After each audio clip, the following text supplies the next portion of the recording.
Here we go. Disclaimer. The information and education material contained herein is meant to promote the general understanding and dialogue of GANs processing. Such information is not meant or intended to serve as a substitute for a healthcare professional's clinical training, experience, or judgment. For patients and individuals, such information is not to be a substitute for professional medical, therapeutic, or healthcare advice or counseling. For medical issues or concerns, including decisions about medications and other treatments, readers, viewers, listeners should always consult their physician or, in serious cases, seek immediate assistance from emergency personnel. Prescription information, procedures, and use of medical devices information should be undertaken only by properly trained and certified medical personnel. We specifically disclaim any warranties, express or implied, including implied warranties of merchantability or fitness for a particular purpose.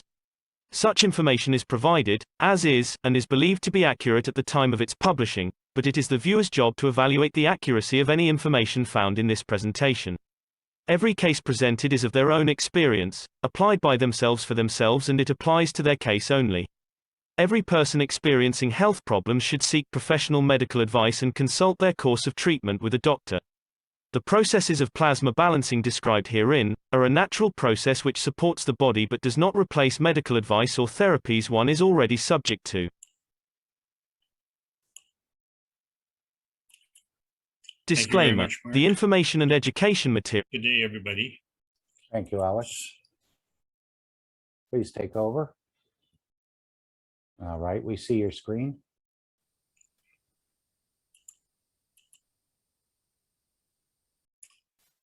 It's a beautiful Sunday in North America, and this is part and will be part of the Keshe Foundation TV Spaceship Institute. And as you can see, we are growing with the number of members that we have, and this is where science meets the soul, and it's the soul of man, and it's the soul of peace. That's what it's all about. This is the Keshe Foundation Spaceship Institute class in plasma science. We've called this the intermediate understanding level. The subject today is inertia. My name is Alexander. I'm from Canada. It is July the 18th, 2021. And this is a presentation of the Keshe Foundation North American Plasma Education Series. We've been trying to put the basic teachings together, and we started in the fall of last year, and of course terminology was important, and we continue to add more terminology. We're adding a very important word today, and what's beautiful is that we've been able to apply this in various forms. And so we did have what we call basic teaching, and then we went into intermediate teaching and advanced teaching. But all of that was part of the basic teaching, you see. So we're just extending this basic teaching into the basic understanding. And for the last couple of months, we've been going through the subjects that you can see here. So we're trying to condense over 3,000 hours, and we're almost failing at that because there's so many classes. However, we are able to make some kind of organized progression here as we continue in our intermediate understanding. We focused very heavily in the last few weeks on divergence, convergence, and conversion. And this knowledge, I must emphasize, is for new students, for mature students, and especially for teachers. So as we've been using the terminology, we've been using it in different contexts, but the most important thing is to use it in the right sequence, to use it in the right format, to have the right meaning at the right time. And this is a subject that I wanted to talk about for a very, very long time. However, we needed to build up to it. And today is very appropriate to talk about inertia, because there's a conflict in terms of the terminology. In terms of plasma terminology, magnetical and gravitational are the two most important terminologies that identifies how energy is in motion. And we need to understand that when we talk about plasma, it is natural. So we say it's a natural plasma. Yes, it is. And whether it's magnetic or gravitational is determined by susceptibility. And so the susceptibility goes through various geometries and various dimensions. And we're going to carry on with these dimensions in the next few weeks as things are changing. And they are changing, and that's why it's so important to discuss about inertia. See, there's a big difference when we look at the universal order of creation of matters as outlined in book number 1 by Mr. Kesh. There's a lot of opposition to this because it's kind of upsetting the basic physics. Well, the basic physics has been upsetting everything up until now. So, you know, it goes both ways. And this is one of the things that we found in book number 2 with the structure of light, that the structure of light is kind of the transmission between two plasmas. And in order to go from one to the other, there has to be a communication that goes from the other to the first. So we need to figure out, you know, what is our point of view? Are we backwards or are we upside down? And it really doesn't much matter. What does matter is to understand our orientation. It was interesting to hear how the orientations change when people put on the plasma eyewear and how they were losing their orientation. I went through this type of revelation many years ago, well, 30 years ago.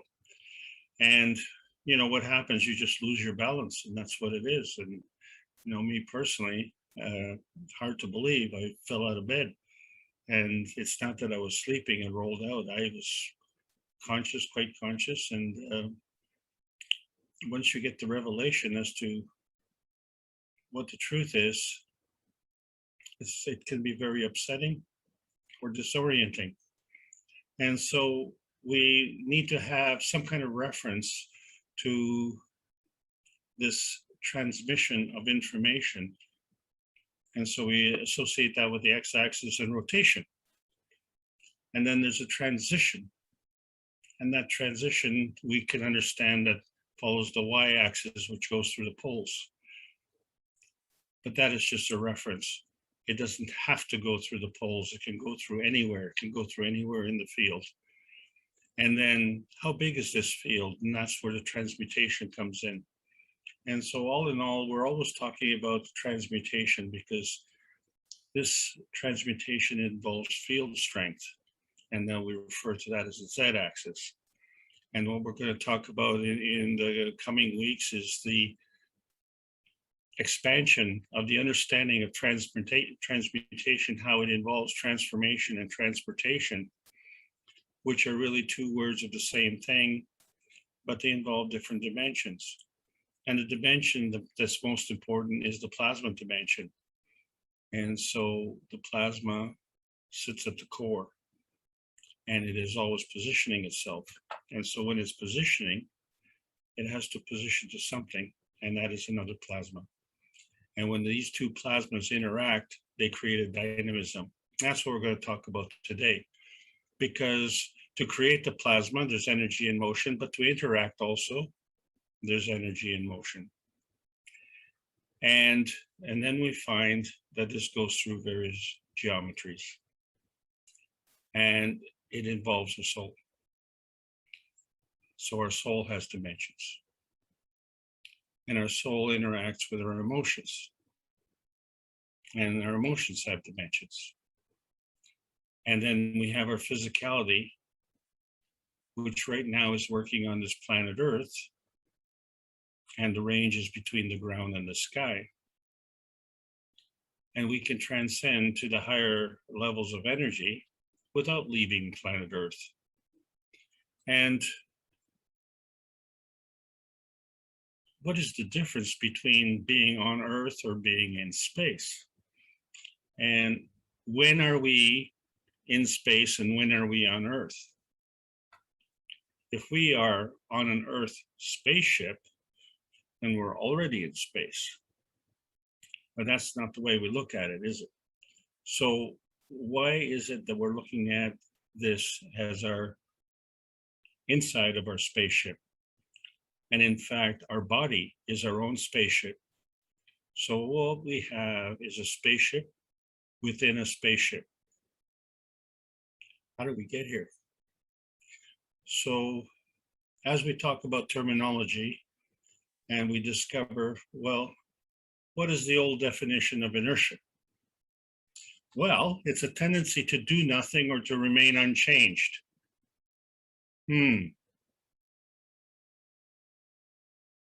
In physics, it's a property of matter by which it continues in its existing state of rest or uniform motion and in a straight line, unless that state is changed by an external force. The power required to overcome friction and the inertia of the moving parts, if you will. So we say inertia is the resistance of any physical object to any change in its velocity. So this includes changes to the object's speed or direction of motion. An aspect of this property is the tendency of objects to keep moving in a straight line at a constant speed when no forces act upon them. So I think we've all grown up and learned enough to see through this definition, shall we call it, of which the most important aspect is the tendency to do nothing. And this is where we run into problems on this planet, you see, because we know that energy is always in motion. And so we place a lot of emphasis on biblical prophecy. And the thing about these prophecies is that they assume that there are no changes. So the prophecy is based on the point of view at the time of the declaration of the prophecy. And if things don't change, and if we continue to look at the, how shall we say it, the importance of these prophecies, then they become self-fulfilling. I think these prophecies are warnings. And so the fulfillment of these prophecies is actually warnings that go unheeded. And so that was where we are today on Earth. And so to maintain the lack of change, we really emblazon, or how shall we say, we cherish our traditions, which are time-honored methods that prevent us from doing things better. And then, of course, there are conspiracy theories, right? And you find that this is a classification of knowledge put forward by those who wish to preserve their lives, preserving their lives as if some kind of prophecy fulfillment or the preservation of a tradition. So what does that do to your belief structure? So we find that lies repeated often enough tend to become true, or are true for the sake of our souls. So those who, pound the lies are doing so for the sake of their souls at the expense of our souls. But if they're repeated often enough, then they tend to become true. And so this is the inertia of knowledge. And the knowledge is a transition from a lack of knowledge to more of knowledge. And in that process, as knowledge seekers, I've said many times, we become truth seekers. And does that matter? What difference does it make? But it's interesting when we talk about inertia and how we talk about wanting to keep things the same without allowing any new force to come in. So then by extension, we can say that if the plasma science is considered a lie, then by extension, through the constant suppression that we face, and for the sake of our souls, it must be truth. Yeah, what goes around comes around. Hello. The creation of the universe. Do we really care? All we want was the cups of life. Well, yes. Well, because we're here. Why did we come here? Where do we come from? So it's important to know that the universe exists from energy. So energy is always in motion. So the energy is always there. It doesn't go in a straight line. And the direction it goes is called a charge. So energy has a charge in motion. This is how the universe is created. So it's time for us to turn things around, change our point of view, and understand that the basis of principal matter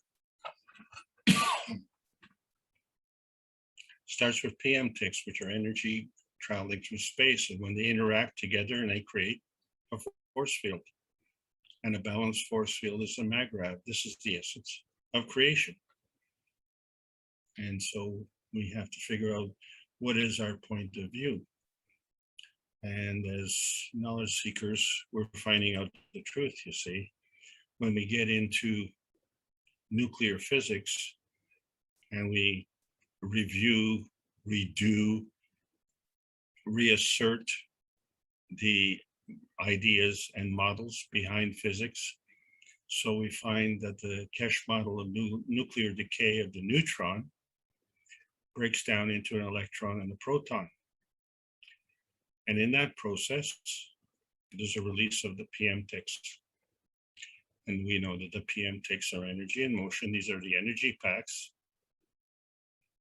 And so they leave this structure and they go somewhere else. And this happens many, many times, many different places. And so as these forces are traveling through space, common forces come together and begin a dance. And this dance is the first rotation. And they have to have this rotation because the energy doesn't stop. So how can it stop on a dime without stopping? So it has to go through a rotating field. And so that's the beginning of the X and Y axis. And as energy keeps coming, we build the field strength, and that's the Z axis. So now we have our fundamental 3 dimensions. And as I'm trying to emphasize, you understand that we are none of those 3 dimensions. But somehow, some way,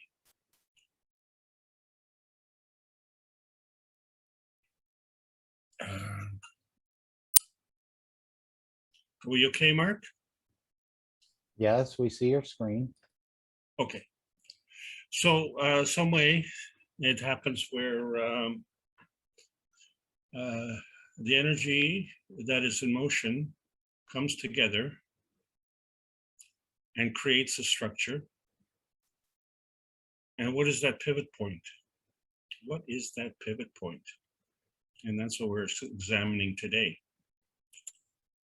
So in space, the space is full of principal matter. And as energy is something as opposed to something else, there's a cost of that transaction. So in our society, money is the cost of the transaction. But in energy, plasma is the cost of the transaction. But there's a big difference between energy on this planet that we use as a fuel, which is a limited and controlled resource, which we have to pay for. In the universe, the plasma fuel is everywhere, and you get as much as you need on demand. So that's what's happening on this Earth. Because if the Earth had to depend on us, it would run out of energy, wouldn't it? So the Earth is getting energy all the time. So these PM ticks are constantly traveling through the universe. And something happens as this energy comes into this planet. So we understand that there's a nano state and GAN state and plasma states, and these are all creating balanced fields. What is the difference between being in space and being on this planet? How do all of these energies come together and keep coming together and keep building? And they come from all different directions. And as long as there's a common denominator or a common thing to attract, they keep building and at some point in time, it becomes a plasma.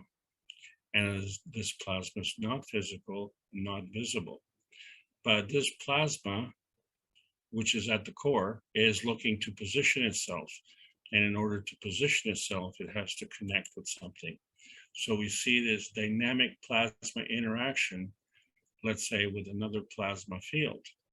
And so you have one plasma field, and you have another plasma field. There's a link between, and then there's an interaction point. So the question is, what is this point? So in review, we say that the plasma science, you start with a magnetical field, you add a gravitational field, it creates a MAGRAV condition, and from that MAGRAV condition, there's a magnetical giving and a gravitational taking. So when we talk about the core component, it's a substructure of antimatter, dark matter, and matter. And so when we look at the magnetical aspect of it, we call that an electron.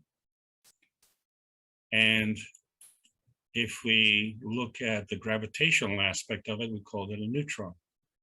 And the substructure of the neutron is the antimatter, dark matter, and matter. And for some reason, people can't see the difference. So I put them together, and you can clearly see the difference between the two. And the same thing applies to, let's say, if we have two circular magnets. So in this case, these two magnets are attracted to each other. We know that they are attracted because they have a magnetic field which we can't see. And if we kind of scrunch up the towel and push them together and then release them, we find that they repel. And so the difference here is that this repulsion involves common poles. Similar poles repel. But how far do they repel? We didn't succeed in stretching the towel out. There's still the hump in the middle. So it's something prevented the repulsion from continuing. So by the old definition of inertia, something will continue in a straight line until there's an external force acting on it to prevent it. So something in this action of repulsion has prevented this repulsion from continuing. So if we look at how we were building our dimensions, and we took a point and we added a second, and then we connected the two. Well, that distance between those 2 points is determined by this field of repulsion. But that field of repulsion is offset by the field of attraction. So whatever that distance is, you could say that is the distance of attraction, or that is the distance of repulsion. And so in this case, there's no difference. So by the old definition of inertia, nothing is happening. Really? I hope we all can say we know better. You see, because the substructure is the energy in motion. And so here's a picture of a plasma that's non-visible to the naked eye. And so now we're not worried about straight lines. The x-axis is the field of rotation. The y-axis is the polarity, and the z-axis is the field strength. Okay, and so that's only half the picture. If we introduce the other half of the picture, then we see if the poles are the same, then you have repulsion. But if we flip the poles around, then we have attraction. So there's something that is attracting these together, and they come together at a point. And so in the past couple of weeks, we've been discussing convergence. So at the center point is a convergence point. This is an infinity loop, and there's energy going from one to the other and energy going back from the other to the first. And there's a convergence point in the middle, and something happens at that point. Now, what happens if we flip the poles? And so the convergence then becomes divergence. And how can you have divergence coming to the point in the infinity loop? So something is going on in the gap. And this is the divergence gap.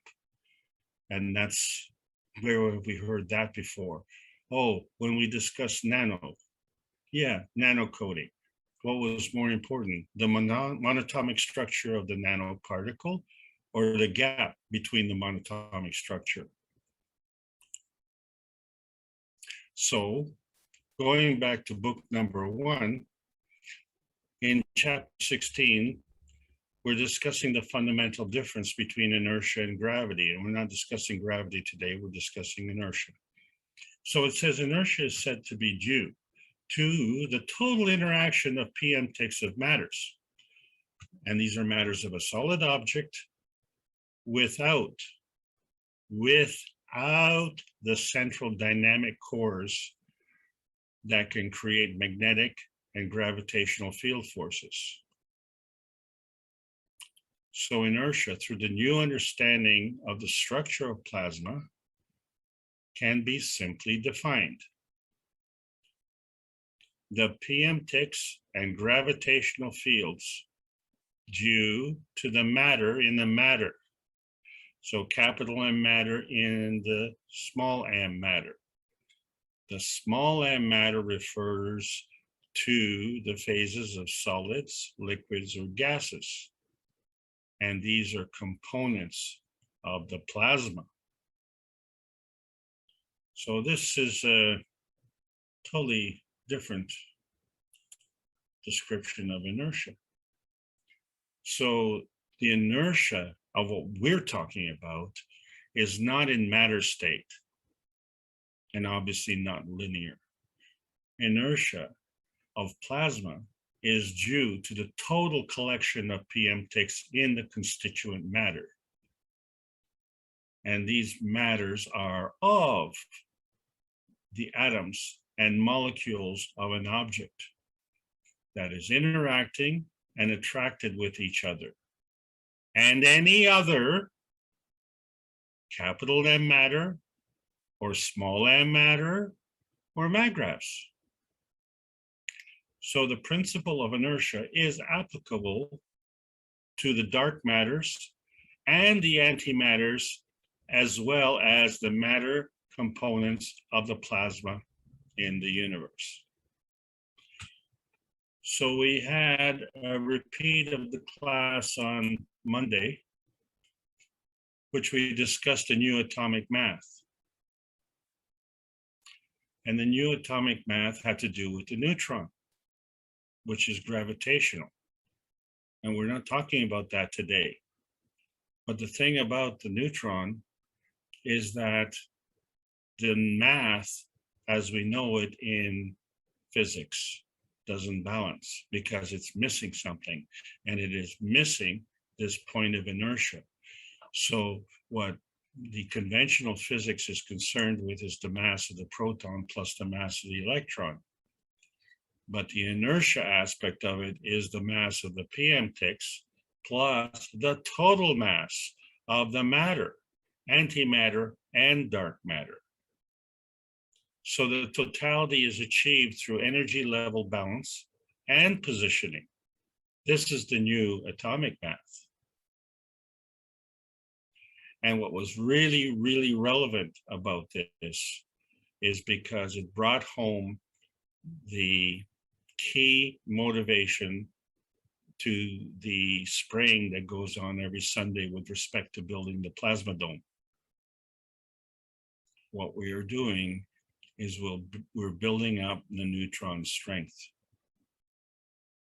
And so each of the members who are either physically spraying, or the rest of us who are spraying with our souls and our intention. We're building up the plasma dome.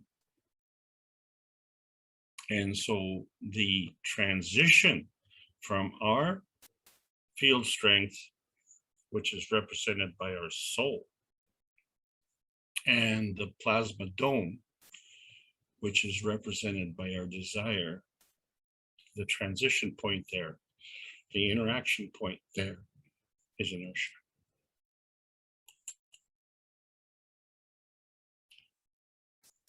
So this picture is taken right out of book number 1. And what it shows is 2 fields. So one field is a gravitational system of something like a star, or, and in this case, let's say it's a sun, and it's not to scale, obviously, but it's bigger than the other one, which is a gravitational system like the Earth. And there's an interaction of the PM ticks. There are PM ticks going all over the place, right? And you can't see them, but they're in the magnetical fields. And so we said the PM ticks are magnetical.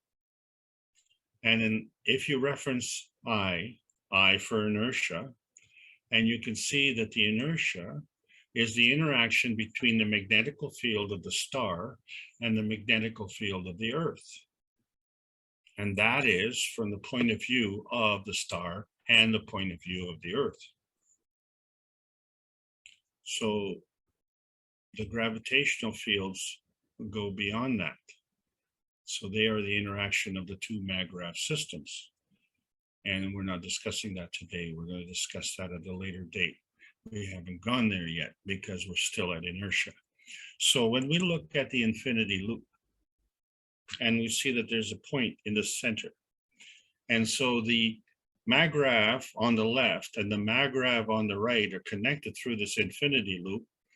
And of course, they have to converge somehow in the center. But are they converging? And when they converge, how do they go to the other side? And then how do they come back? So we found out that there has to be both. If you have attraction, you have repulsion at the same time. So if you have attraction and repulsion at the same time, then you must have convergence and divergence at the same time. And so there must be some kind of exchange to facilitate this. So we've seen from the 2 magnets that there's a gap. And so if the 2 magnets are representative as a magnet, as the mag-grav, and the center point, which is a gap, that is the field of repulsion. But it's only repulsing so far. It's only repelling so far. And then there's an attraction that counteracts that. So there's a balance. So therefore, if we say that 2 poles are the same, so let's say the outer 2 poles are negative, and then the one in the middle has to be positive. And if the one in the middle is positive, that means it's flipped over. And if the infinity loop is flipped over, if the connection is flipped over, then it creates a crossover point. And it would have to create a crossover on the left and on the right. So the question then is, which way is the energy going? But in this picture, you see, the one on the left and the one on the right are identical. This is not natural, but for the purposes of discussion, what we have is conventional inertia. It's not going anywhere, but we know better. The point I'm looking at, if you follow this infinity loop and you wonder which way is the rotation, follow the loop all the way around. And you will find that the one on the left and the one on the right rotate in the same direction. And if they rotate in the same direction, that means they are the same pole. And if the one in the center crosses over, that means it rotates in the opposite direction. And that means it's flipped over as a pole. So from our previous discussion where we had magnets on the towels and we released them and there was a gap in the middle, we could see the magnets physically, but we couldn't see the energy that was in between, but we knew it was there. But if we look at plasma, it operates the same way. So it's non-visible, non-tangible, but the fields operate the same way. So the rotating fields on the opposite, on the outside poles are the same, and the one in the center is flipped over. So where does that energy go? And then if you look at, and you say, well, wait a second, if the energy is converging at the center point there in between the two on the left-hand side, and then from that point it is diverging, and there's a gap, and then it's converging to the point on the right-hand side, there's that gap again. Oh yes, that's the interaction point, isn't it? That's the interaction point. So, is the one on the left magnetical or gravitational? Or is the one on the right magnetical or gravitational? Well, if the center points are crossed over, then there's no movement. How do we do this? So if we look at the diagram of dynamic plasma, and so we can see that with respect to the star formation, and here we have star formations that are kind of head to head. Okay, so there's a convergence to a center point, and it kind of converts to a divergence from the center point to the other. So you have two plasmas, there's an interaction, this is your dynamic plasma, and at the center point there is a conversion. And so if we follow the energy flow, you look at the diagram on the right, and that kind of starts to make sense. What causes the conversion? And this is the point of the discussion today. There has to be an inertia. The magnetical interaction of the two fields of the plasmas interacting create an inertia. And from that point, there's a decision to come down into matter state. Capital M matter state and small m matter state. This is where inertia comes in. So when we look at how the hemispheres are rotating, okay, well, they're rotating, but you see, they are attracted, and somehow they rotate in opposite directions. So there has to be conversion, and they're bound by field strength. So somehow they have to be retained into this, because energy is constantly coming and energy is constantly going. So in order to make this perceived constancy, which in physics they say nothing happens, in reality, in plasma science, it's a whole lot happening. Energy is always coming in, going around, or going out. And whether or not it stays or it just goes right through is determined by susceptibility, because not all energies are the same. And so we know from the periodic table of elements, not all neutrons are the same. And so we understand that not all PM TICs are the same. So they each have their different flavor. So if we're just talking about the interaction between the plasma coming from space and the interaction of the plasma coming from our planet Earth, and then that interaction in both cases are magnetical. However, we know on this planet that we have things like grass, we have cows, we have oil, we have mountains, we have oceans. So this is biodiversity. So how do we get biodiversity from the inertia of the convergence of magnetical forces that are the same? Well, they are the same as magnetical forces only. They are not the same in terms of content. That's why we have 7 billion people on this planet who are all unique. We are all humans. Some of us more human than others. But anyway, couldn't resist, sorry. Let's look at the universal solvent water. How does water work? So we looked at water as a physical manifestation of an energy pack, because water is a universal solvent. And we've seen a very interesting thing.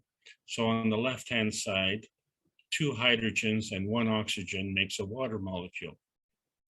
How can these 2 tiny hydrogens balance off this big fat oxygen and create this maggraph? But that is the unique characteristic of water on this planet. And it is for this matter and for this reason that life is possible. And we find that if we share one of these hydrogens off, which is the cost plasmatically of the transference of energy, we are left with a hydroxyl. So if the positive hydrogen is gone, and we're left with a negative charge. And the reason it's a negative charge now is because we only have 1 hydrogen and 1 oxygen in the hydroxyl. And so we find that water is a beautiful substance for us to wash our dishes or to wash our cars. So now we have dirty water. So what is dirty water? Well, it's no longer a hydroxyl. It's picked up energy from whatever else is there. But whatever else is there is of a very low energy. But it is good enough to balance off. And so we have changed the nature of the clean water to dirty water. And we still have our maggraph. And so this is what's going on. And the only reason that this was possible was because water has a natural affinity to exchange energy. And we are going to talk about this more details in a couple of weeks. Fundamentally, if we understand how energy is moving, in review, we start with principal matter, which comes from the PM TICs, which we know that are magnetical. Oh, okay. And so these are energy packs, and they're coming together into force fields. Okay, so these PM TICs are diverging all over the place, but they're coming together into these force fields, which are constructed of antimatter, dark matter, and matter, which are the constituents of plasma. And at some point, they are converted. And that energy converges into a maggrav, which is a balanced force field, and that becomes gravitational. Okay, so that conversion point is what we're talking about today. And that point exists between each and every plasma field state. So we call the interaction between plasma field states energy transfer states. In our small m matter, the energy transfer state we refer to as heat and electricity. In nuclear science, we refer to it as nuclear physics. We are plasma scientists. It's a higher energy state. We are into plasma physics. And now we're understanding the interaction. What we're talking about today, the interaction of plasma fields. the dynamic plasma. It's a higher energy state. And so then we're talking about different kinds of interactive energy states. And so when we look at what is nuclear physics, so nuclear physics, we say, is the understanding of the physics of science. But really, up until now, it's been the misunderstanding of the physics of plasma science. It's time for conversion. And this is the hot topic that is really at the root of everything that's going on. So we have to turn things upside down, because when we look at it from our point of view, we are plasma beings. And so our soul is the highest dynamic plasma energy. And so our soul is the receptor for this principal matter. How does that energy from the universe come to us? How does it converge?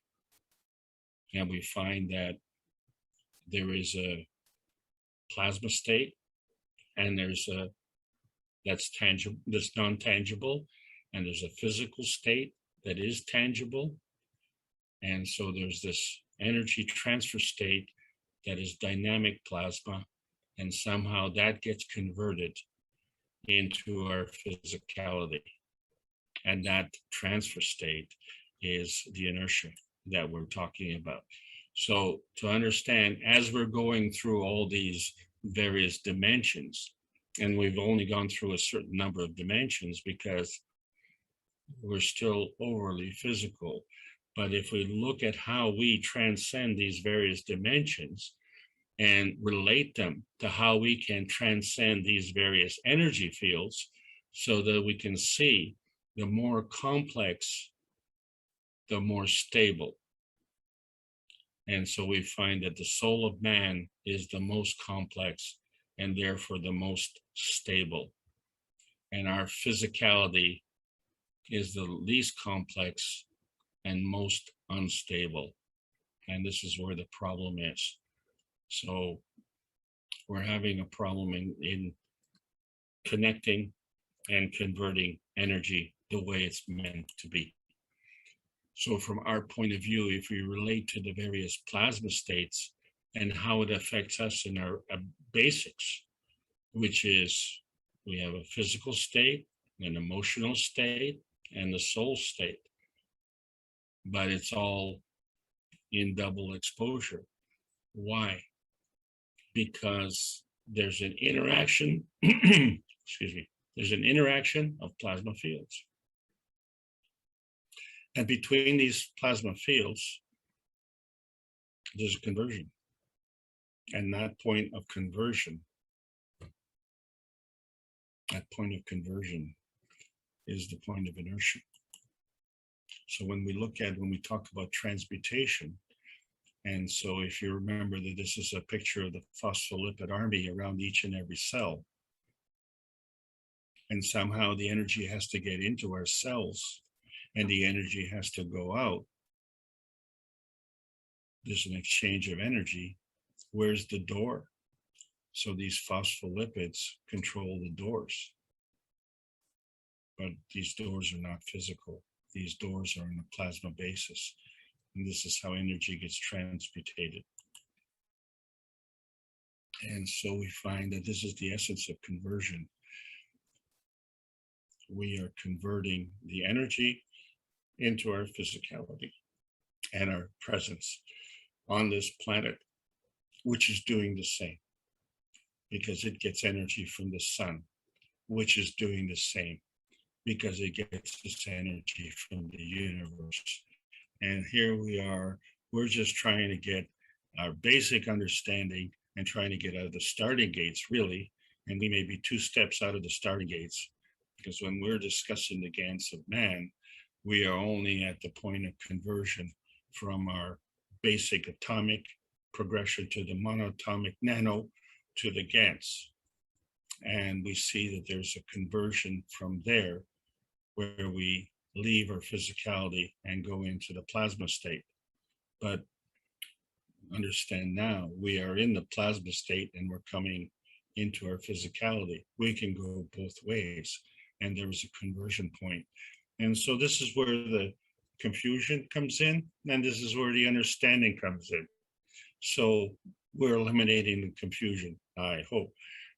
Our game of tic-tac-toe, isn't that? Well, we want to know whose turn is it? Whose turn it is it? And you know what?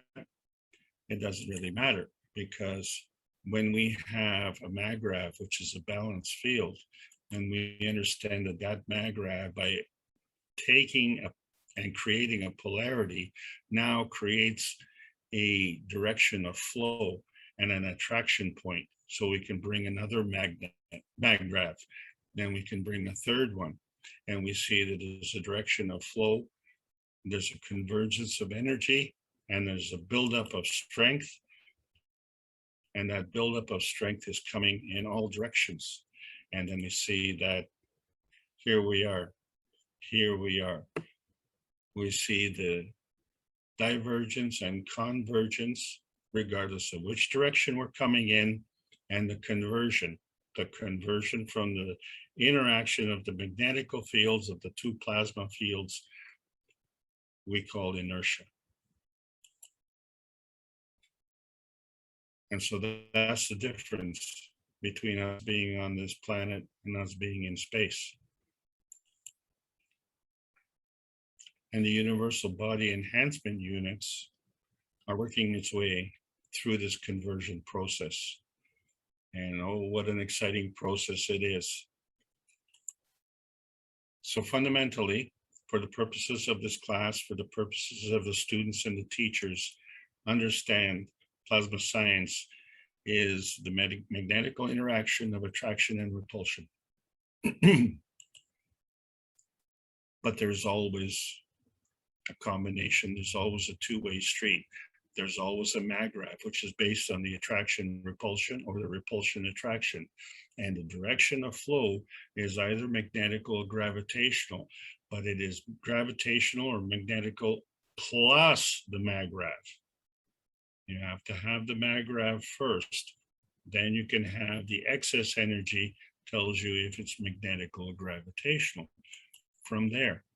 And so this is when we discuss, if we're gravitational, then we're converging energy. And if we're magnetical, then we're diverging energy.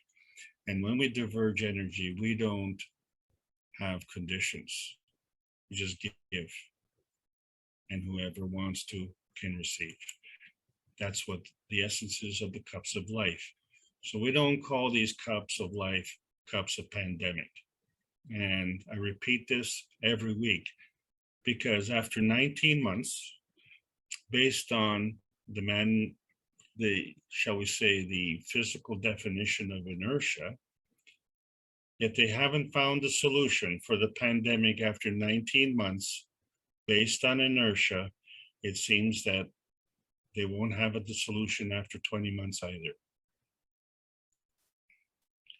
But that's their definition. Our definition, the cup of life. You have a zinc plate, a copper coil, and a nano-coated copper coil. And from that, we create a magnetical field. From that, we create a gravitational field. Look what's going on inside. There's an interaction. There's a plasmatic interaction. And it's an interaction between what and how? And what is the conversion point? How do we do this? So then we create GANs. So this is another conversion. And between those, there's an interaction and a conversion. And then we create the CO2 GANs. And that is the basis of a star formation. And from that, we create a point of interaction. Then we bring in the amino acid. And in the plasma science, there is no garbage. You produce amino acid, you produce water. This is the essence of creation. And the sophistication of the cups of life shows you that we also create calcium carbonate GANs, CaCO3 GANs.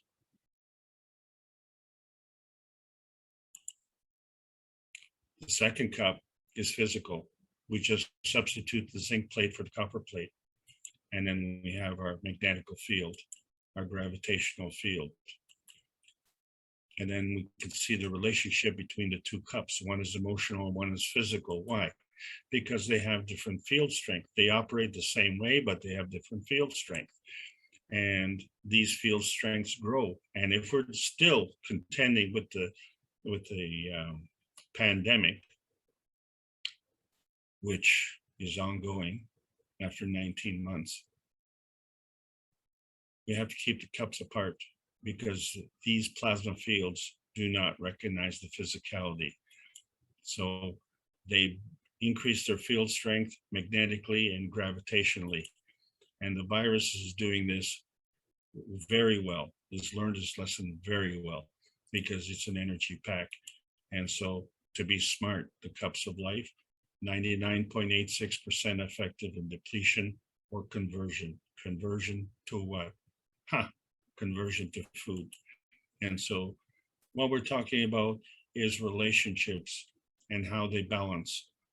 And there's a center point, as you can see, all the way down the line. So we have magnetical on one side, gravitational on the other side, and the balance point in the middle is the maggrav. And we have the scientific community with its limitations, and the spiritual community with its limitations, and they diverge apart. Why? Because they have their own unique terminology. So by bringing the two together, we bring the best of both worlds, and we understand how we can bring heaven on this planet. And so we understand the conversions of energy from matter into our cells. This is the manifestation. It's either manifestation in plasma or manifestation in physicality.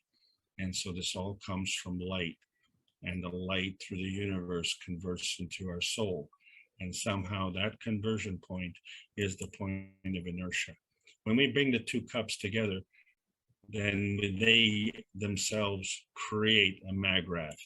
In other words, there's a magnetical field, then there's a gravitational field. And then we have the cup of soul, and that puts a soul in every cup, and the combination of the three cups has another soul. And today we'll introduce the cup of inertia. And what is different about the cup of inertia? We have a nano-coated copper coil, a second nano-coated copper coil, and a nano-coated copper plate. Isn't it interesting? But what happens is the same thing.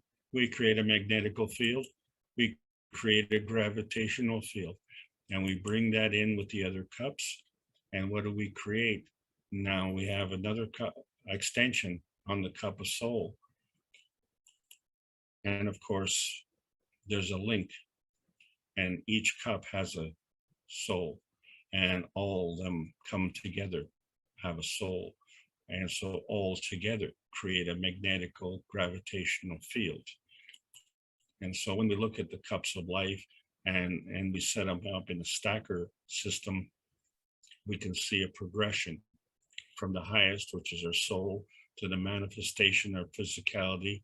And then we're looking at the environment, which is our planet. And the inertia is the interaction of the magnetical fields of our environment and the magnetical fields of the sun. And we are part of this. We are the horizontal part of this. The plants are the vertical part of this. And then there are other physicalities, and they are part of the matter state. And so when we look at this stacker unit and we see what's going on. So when we have the cup of soul at the top, the cup of emotion is next, and the cup of physicality, and we introduce the cup of inertia today. And there's all sorts of feeding going on. Higher feeds the lower, and the next higher feeds the next lower. Okay, so the feeding continues.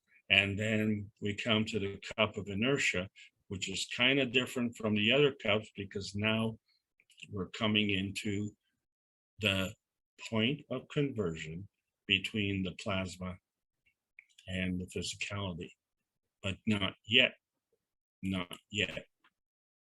because we can still stay in the plasma reality. When people ask you, can you please just tell me in simple terms, what is plasma? Plasma is a kind of energy state, and it's pretty important. And the reason it's important is because it follows an additional set of rules, which is the ethos of the universe. That involves morality, compassion, and courage. And when you analyze these characteristics, you understand that they are the essence of creation. And so the creation is the conversion of the energy of the universe into life on this planet. And so what we are facilitating is the plasma conversion. We'll take the universal body enhancement spaceship units and doing a plasma conversion to restore emotional and physical vitality. So we understand that all things work in combination. This is the plasma interaction. This is what we've been talking about today. We've had magnetical and gravitation pushing and pulling, and they create a maggrav position, a maggrav condition, but there's a point in the center where is the conversion. And whether it becomes magnetical on the left or gravitational on the right, that is the residue that comes from beyond the maggrav condition.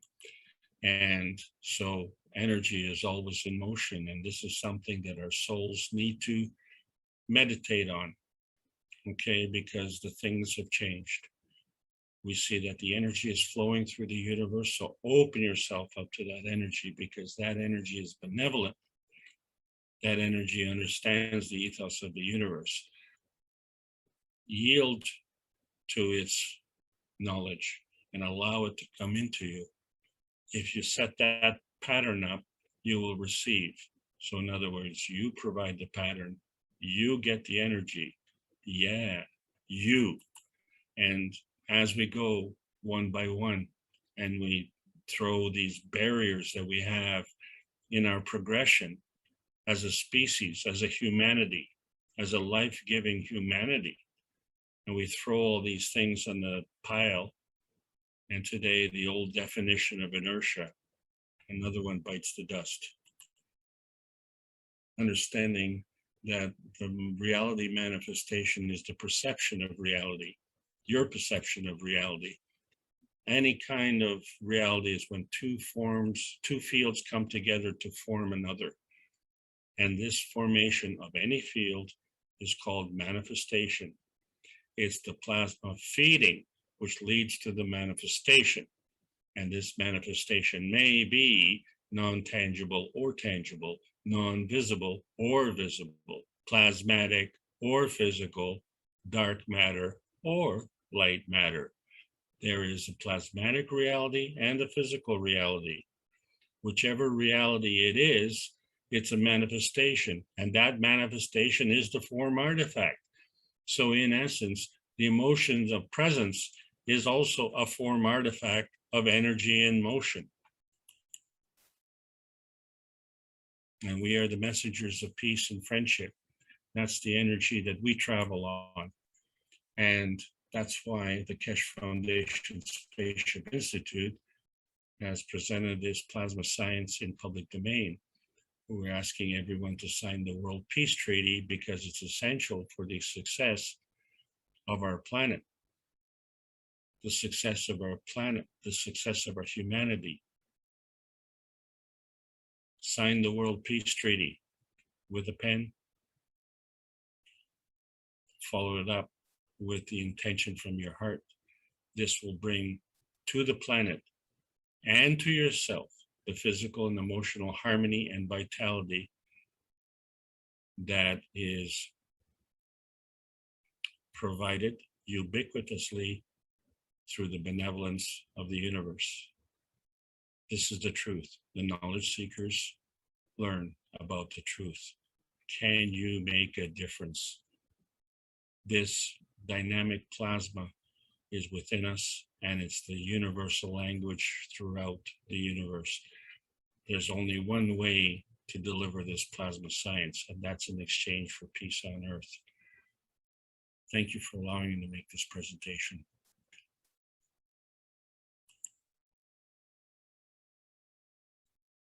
Thank you very much, Alex.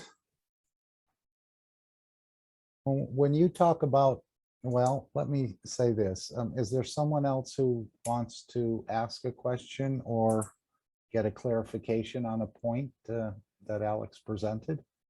Or state your understanding of what you thought you understood or what you think you understand?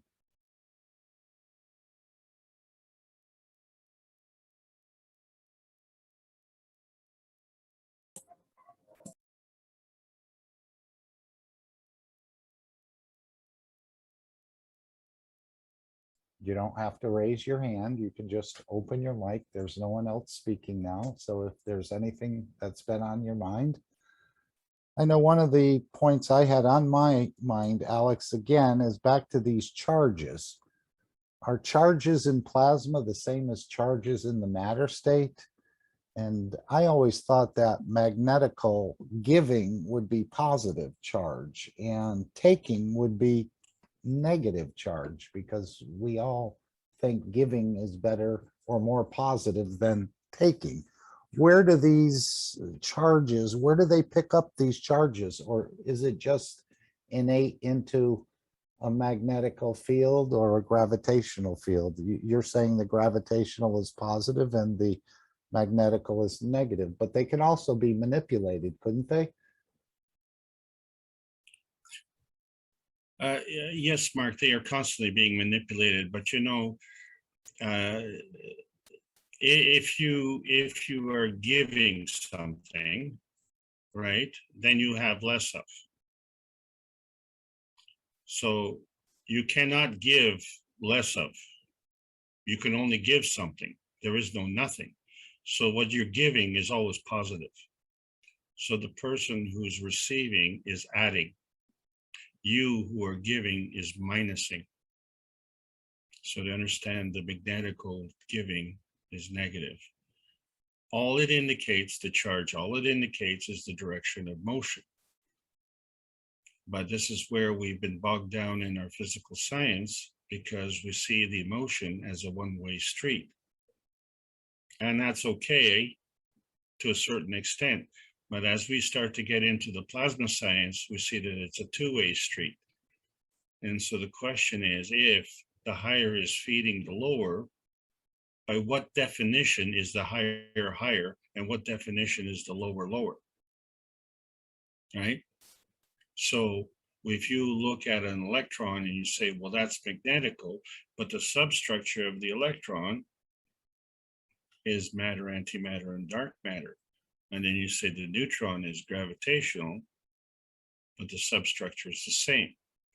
Well, how can you have the same substructure in two different things and have two different charges?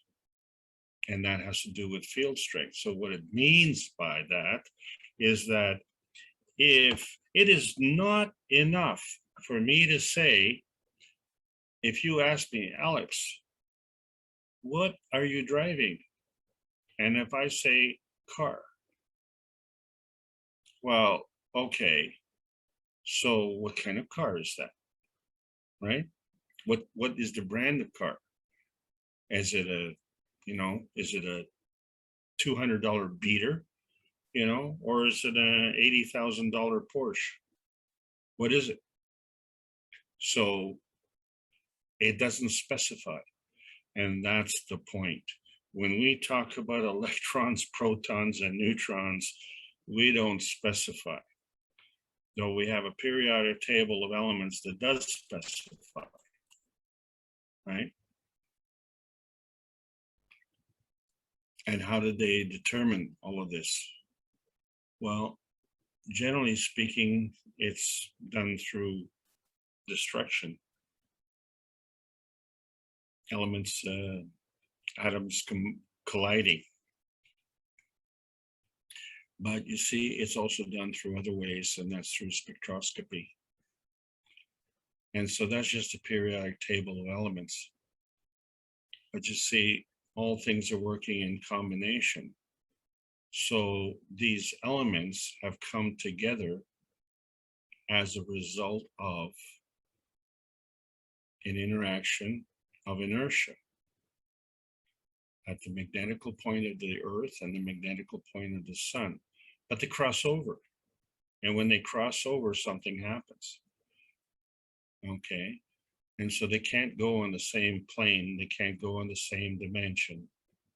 They can't go through the same path. Everything is organized, well organized, and the energy flows both ways. And so you find when you look at all the ganses, they are all molecules. So, you know, your zinc ZNO, CuO, CO2, right? They're all in combination. And what we need is a periodic table of molecules, because the substructure of that GANS is the creation. From that GANS, we create the individual components. From the CO2 GANS, we create the individual component of carbon. We create the individual component of carbon and oxygen. But what do we create at the point of inertia? And at the point of inertia, we have our nitrogen and we have our hydrogen. And so if we take a hydrogen and add it to the nitrogen, that becomes oxygen. But if we subtract hydrogen from the nitrogen, it becomes carbon. Oh, okay.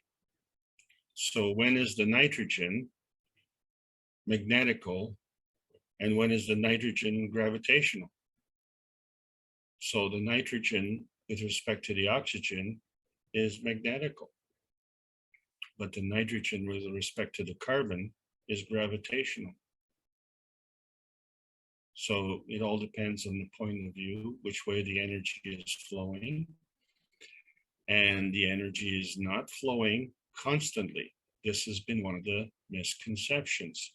The poles are flipping all the time, and they have to flip, because if they don't flip, then the energy doesn't move.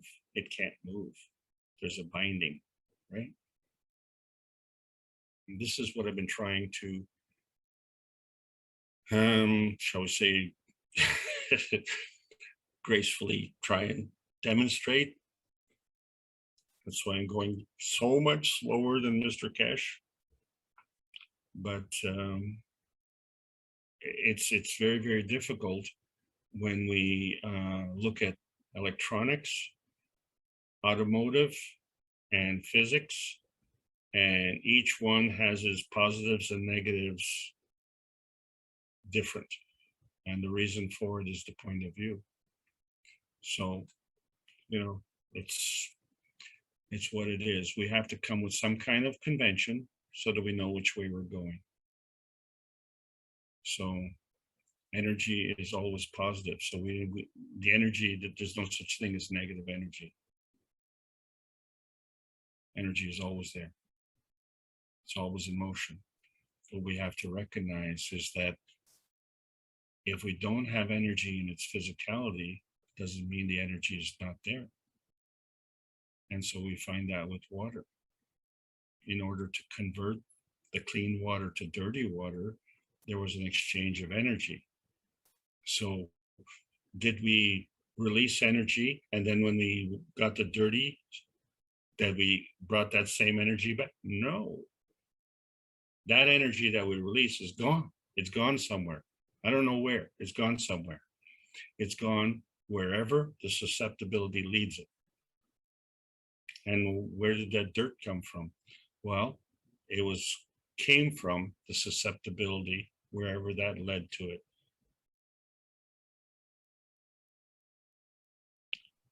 Well, So you've gotten many thank yous from Oh, yeah? Lissy, from from Francine, from Shweta, from Randy.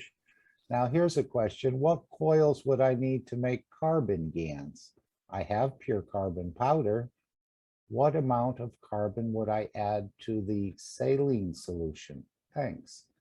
That was from Randy, I believe. Or if anyone else would like to come in. Let me ponder that question. That's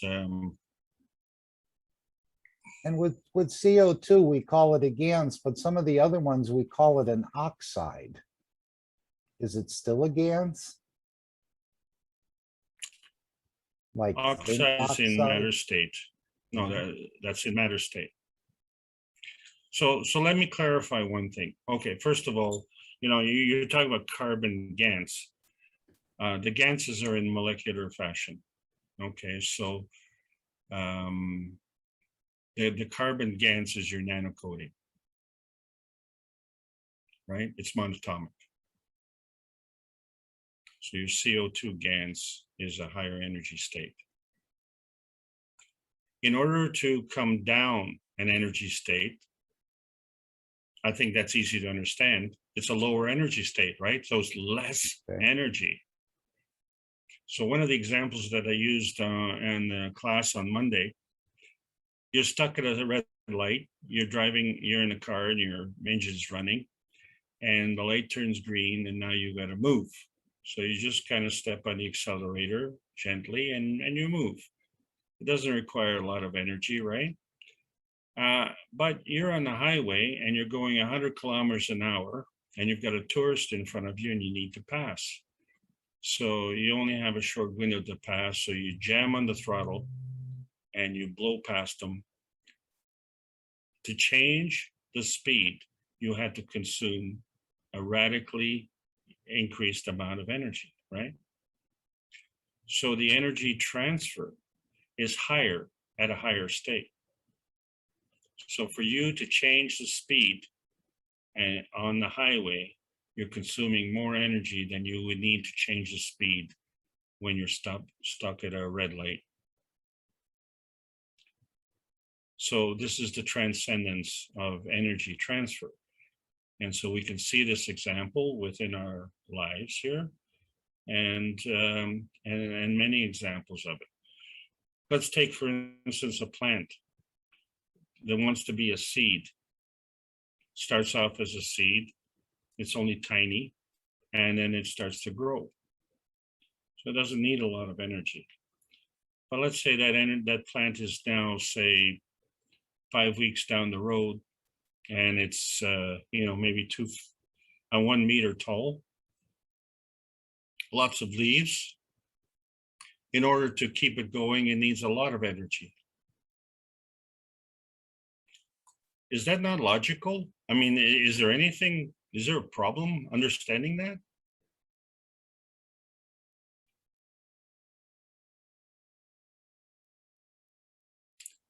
Or how about this? If you look at the copper, it has a mass of 29 and the carbon has a mass of 6.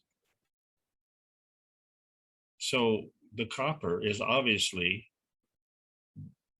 way more gravitational than the carbon, way more. But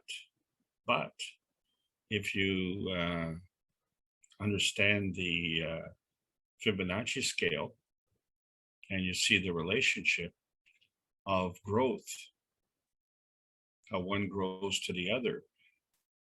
And so there's always a relationship, there's always a stepping, there's always an increase.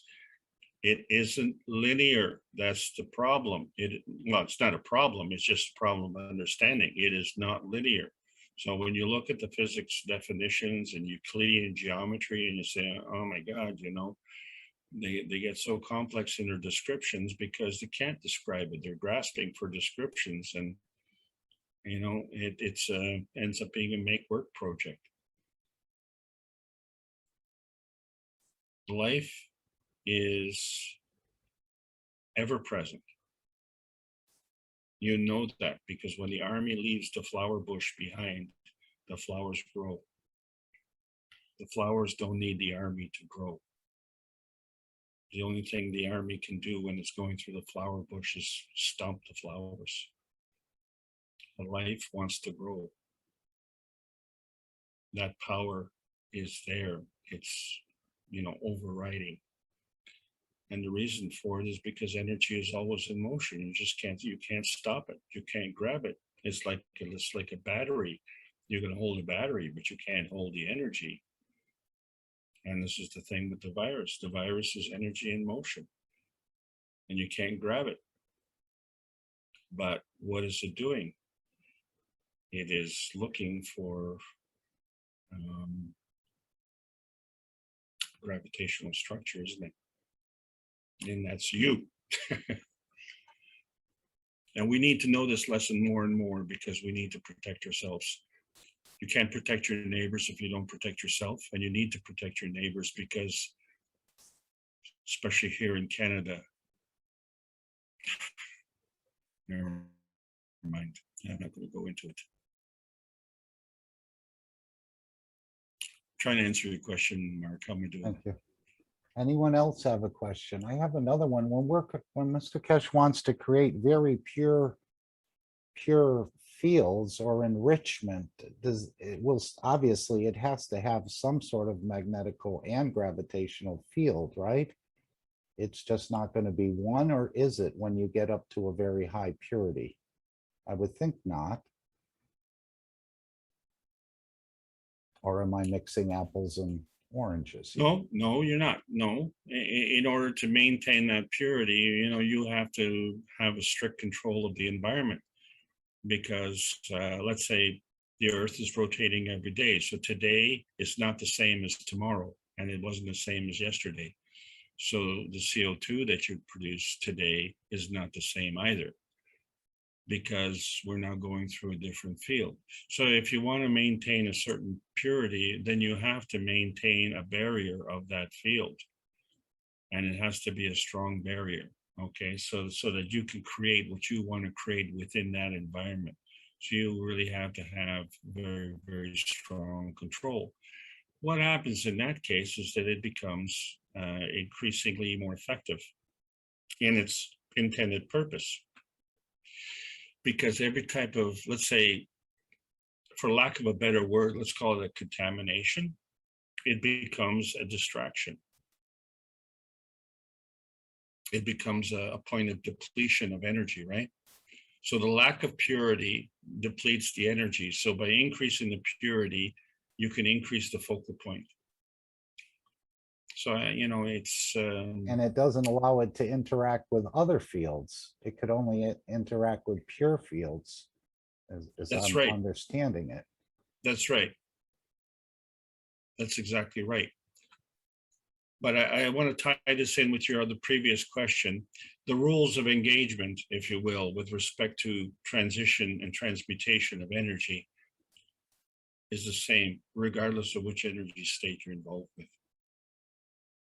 That's what I've been trying to demonstrate, okay? Because I don't have access to space and I don't have access to a lab. So I'm trying to, for most knowledge seekers, their lab is their kitchen, kitchen sink or whatever. Kitchen Right? table. Kitchen table, sure. Okay, so and so what this is a ways and means of facilitating learning. And as we learn, we start to realize, wait a second, what we've been fed is a spoonful of gobbledygook.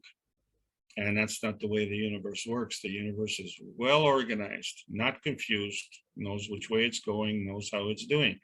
So if we believe our experiences, or if we experience our beliefs, you see, and this is the whole point about the lies. You tell a lie often enough, it becomes the truth. Well, if you believe that to be the truth, then that is what you will experience. And so, they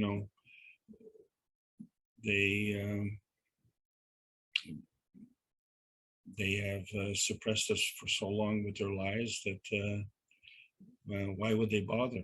That means we're the truth. No question. We have to get them confused. And the other one where you were showing sort of the infinity loop. Now, I was watching the Kids Knowledge Seekers workshop, and Mr. Kesh was saying most fields turn to the left. They rotate counterclockwise, let's say, or left-handed screw, as John would say, and very few turn to the right. And when they turn to the right, this, he said, we call a positron. Does that mean in the middle of your... Doc, Yes, John. today I found an article, Okay, and it certainly rung a bell. It said amino acids nearly always turn to the left. There would be counterclockwise. There would be right-handed screw. And the sugar would be the other way around. They're opposites. you're saying a left-hand screw turns to the right? I don't know what. I would think it'd go to the left. But Yeah, again, I was left-hand. just Kinda- amazed. Yeah, you're right. It's counterclockwise is left hand Yeah. screw. Yeah, we've argued this so many times. I I know. just mix everything up. The same as our timetables. But with not this picture, Alex, there was another one where you were going through that and you said the center field, if the two outside ones were turning to the left, the center one would turn to the right. Does That's that right. mean you created a positron? Because he said the ones that turn to the right, which aren't many in the universe, are called positrons. Now, again, that might be just the child's understanding, and there's always more to what Mr. Kesh teaches than what we just hear. Right. Now, Look, okay. If, from your point of view, if you're, let's say you're looking from, if your eyes are looking down into your body, you're looking from the North Pole down, right? So you take your left hand, put it over your right hand, and then swing it back. That's the direction of flow, counterclockwise. Now, if you look at it from your shoes, that same action becomes opposite. But the point is that to maintain a MAGRAV condition, you have to have the energy flowing both ways. So our perception of this counterclockwise net energy is the residue over and above the MAGRAV condition.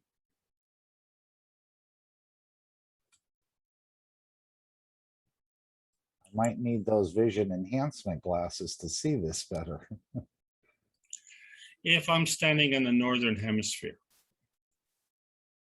okay, the northern hemisphere is rotating counterclockwise.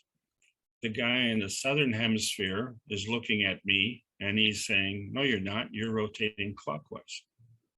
Yeah, but you're rotating counterclockwise in the south. And so this is what's happening. From the northern hemisphere, we are rotating counterclockwise. The southern hemisphere is rotating counterclockwise. So if these two hemispheres are rotating in opposite directions, and you know they're rotating in opposite directions because they're opposite poles. The point that we've been missing is this gap in the middle. Okay, how do we convert? And what is that conversion? And that conversion point is the point of interaction. And because the interaction is not just within ourselves, okay? If the interaction is just within ourselves, then it's like a dog chasing its tail. But I'm interacting with you, I'm interacting with the sun, I'm interacting with, the store owner down the road. I'm interacting with my friends, and I'm interacting all the time, and so are you. And that's the point. We discount that, okay? We're just looking at our, little tiny perfect world. So what I'm showing here is that our tiny perfect world is staying together because these fields are rotating, but the energy is coming in. One way it comes in is through the magnetical field. Another way it comes in is through the poles. And another way it comes in is through the point of convergence in the center. And that is done through a plasmatic interaction, and it's facilitated by the inertia. And so when we look at the stacker unit and we understand the emotional aspect of the cup of life, and you understand the physical aspect, although it's in a plasmatic state, and you understand the plasmatic state of the soul. So now you've got a plasmatic state of inertia. Well, when does that manifest into physicality? Well, it has to step down another level, doesn't it? Okay, because physicality is the lowest energy level.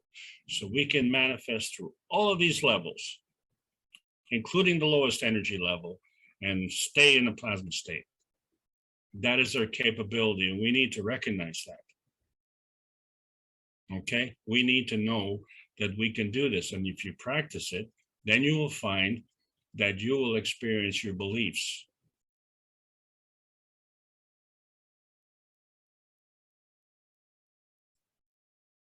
Okay, Lissy has put into the chat.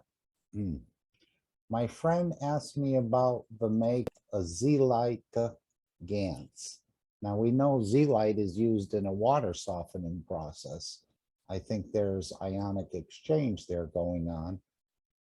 And him intend to use block SIDW effects for vaccine too. Lissy, do you want to get that translated a Oh, we little don't want to bit? go there. No, we don't Okay. want to go there. Okay, we don't want to go there, fine. No, because you know, we're discussing you know, specific points of physical science, which is kind of irrelevant. First of all, zeolite is a gift of nature. It's a natural product, and it's used not only in water purification, it's used in air purification. Okay, so the zeolite is a product of the inertia. But you Right, can so- make a GANs of anything, can't you? You can That's right. GANs You can make a anything, I GANs of understand. anything, but the zeolite is not an element.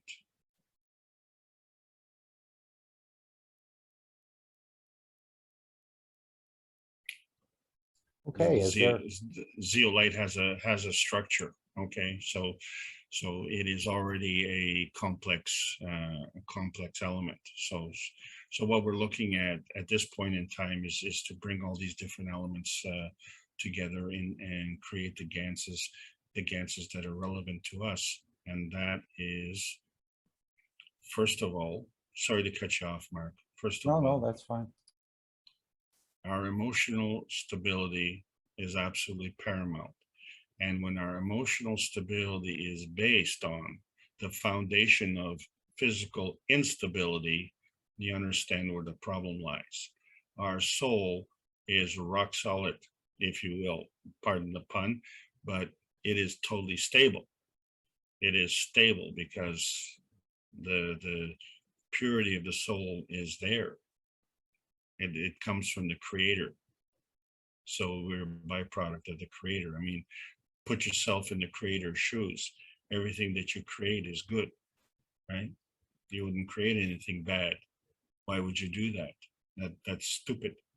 So the creator's not stupid, and neither are we, as long as we understand those rules. But if we play by the physical rules, well, you can call that entertainment. But when entertainment involves the loss of life, that's not entertainment. That's getting into the critical point. So when we look at the Corona dividend and the peace dividend that comes from it, what it's showing us is how life works, and it's time to stop playing the games. It's affecting each and every one of us. It's affecting our families. It's affecting our freedom. This is a universal problem that we have on this planet. It's an existential problem. That's how serious it is. And it's just time for us to just get serious. And it's not time for us to be running around like chickens with our heads cut off, you know, and panic. It's a time we have the technology, use the technology. That's all. And as I described to Liliana and company, you know, each one has a plasma reactor. You build a magnetical field, you build a gravitational field, that plasma becomes dynamic. and then it becomes interacting with other dynamic plasma fields, right? And this is how the plasma dome builds. And that's where we're at. We need to build up the plasma dome. Why? Because the plasma dome interacts with our soul. So now the soul has something to interact with that is more stable than the emotional instability that we have, which is only unstable because of the foundation of the unstable physicality. If our physicality was stable, our emotionality would be stable. We're far from that. Over to you, Mark. Okay, Question? yes, Uh, sure. yes.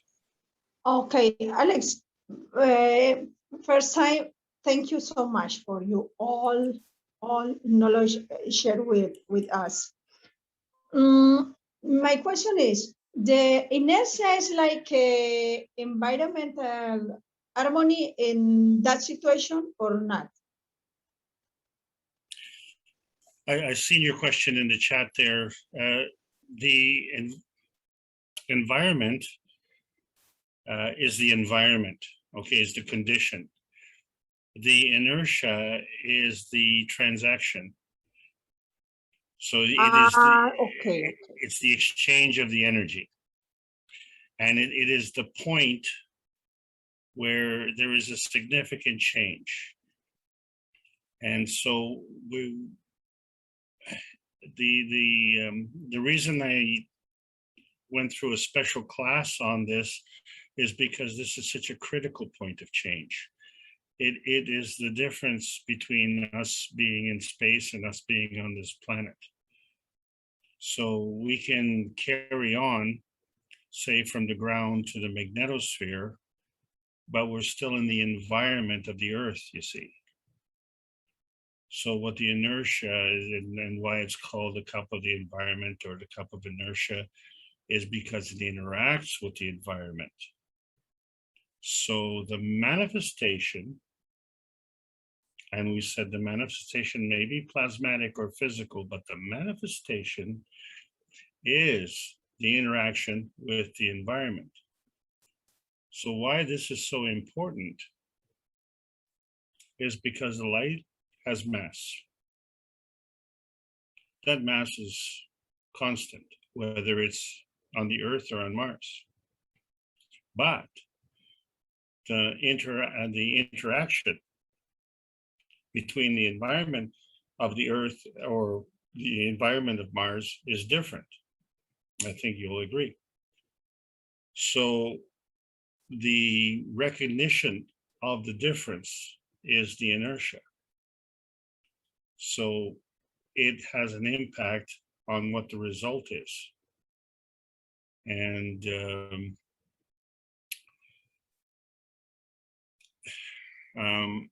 so really the environment is different in all different cases, and the plasma adjusts accordingly.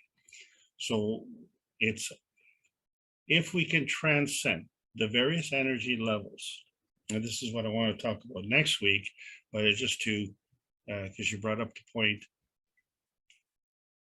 it's easier to exchange the energy at a higher energy level because the fields are open. When you get into the matter state, the fields close up. And you know that because all you have to do is bang your head against the wall and you'll feel the pain. So, you know, in physicality, in order for us to eliminate the pain, we have to stop banging our head against the wall. But in the plasma science, we have to open up to the universe and allow the energy to flow. And then we can release the energy that we don't need and bring in the energy that we do need. But we don't do that by clenching our teeth or clenching our fists. We do that by allowing the energy to come in, because the energy doesn't force. The energy will not force. So if you give the energy, the person you give the energy to does not have to accept it. And this is the problem. When people are disconnected from their plasma condition and they fail to recognize it and they insist on the physicality first. Well, the physicality is a manifestation of the plasma reality.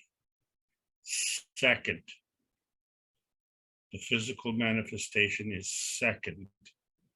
The plasma manifestation is first. And the result of the plasma manifestation is the result of the inertia, which is the interaction of the fields. And it's not just the sun and the earth, because we're here as well. So now it's a complex interaction, right? So we came here also the same way. Our soul carried an energy field, carried a mass, came here and interacted with the environment of the earth. And somehow we transmutated and transformed into an energy within the range on this planet. So that's the whole purpose. And it's one of the reasons that I personally stayed away from describing the cups, the 5-cup stacker. This is the first time I've discussed the 4th cup of the 5-cup stacker.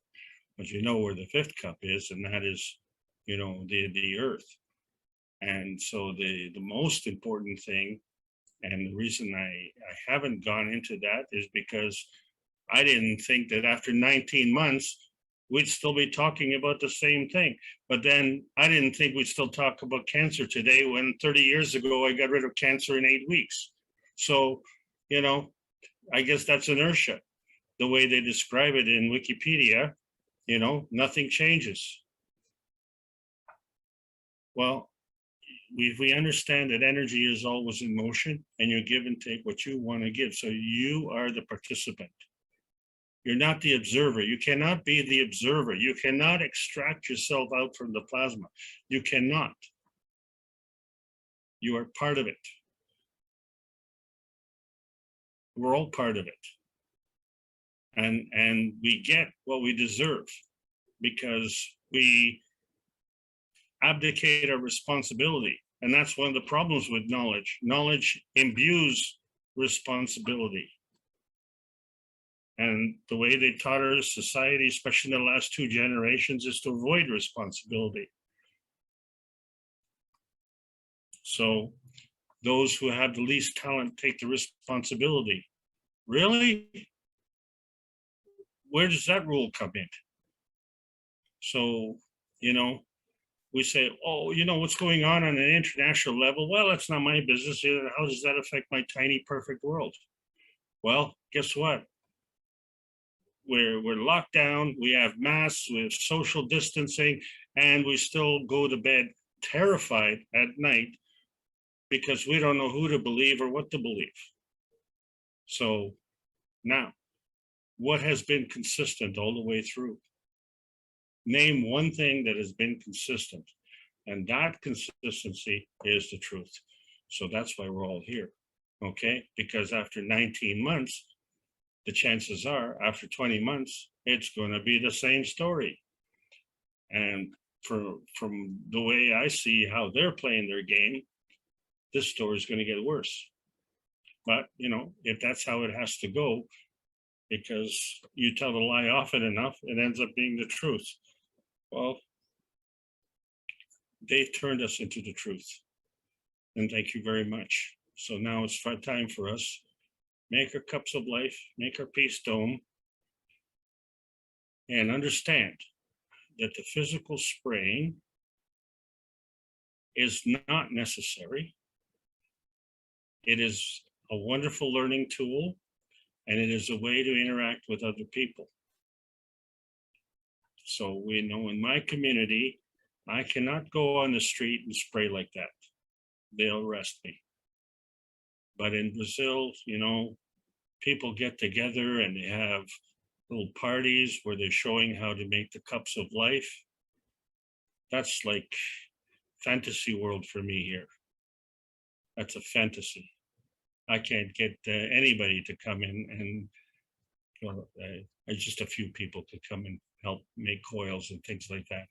You know, to have a dozen people come into a home and make the cups of life and spread the good cheer and see all the smiling faces. That's not the Canadian way of life.